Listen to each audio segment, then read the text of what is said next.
नमस्कार साथियों। आज एक बार फिर उत्कर्ष का नया अंक लेकर मैं आपके सामने प्रस्तुत हूँ।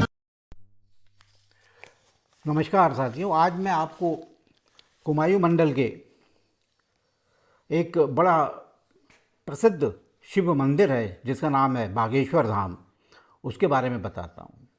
जैसे कि गढ़वाल मंडल के यमुनोत्री, गंगोत्री, केदारनाथ और बद्रीनाथ प्रसिद्ध हैं, उसी प्रकार कुमायूं मंडल में बागनाथ मंदिर प्रसिद्ध है।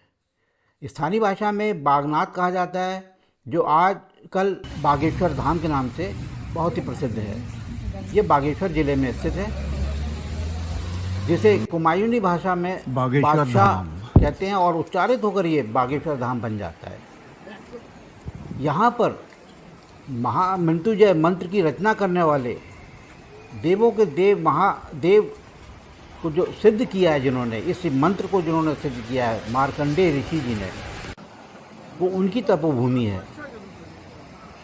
और इनके बारे में एक बड़ी पौराणिक कथा भी जो है, जिसके बारे में मैं आपको बताता हूँ कि आदिकाल में मुनि वशिष्ठ ने अपने कठोर तपबल से ब्रह्मा जी को प्रसन्न करके सरयू नदी को प्रकट किया।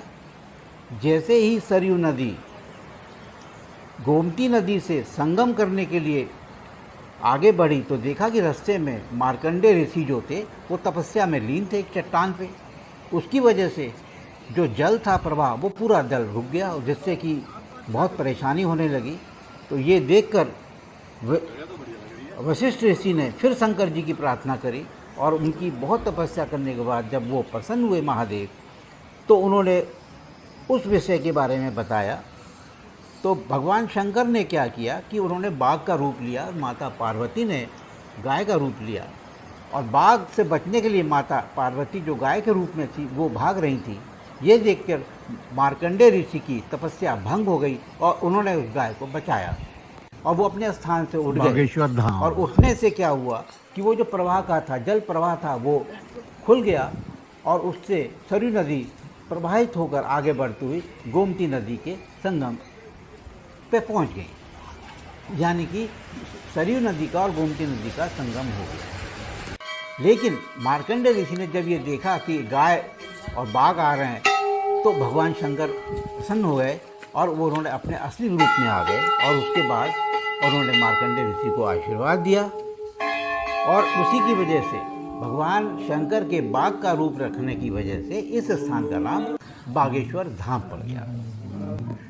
ये बहुत ही सुंदर जगह पे हिमालय में बसा हुआ है, जहाँ पे प्राकृतिक सौंदर्य बिखरा हुआ है, वो आध्यात्मिक केंद्र भी है ये।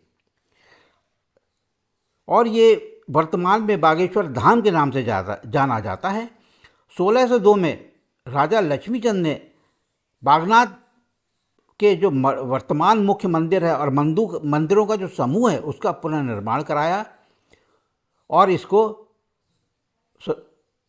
एक नए रूप में रखने के लिए उनका योगदान कटिबद्ध है।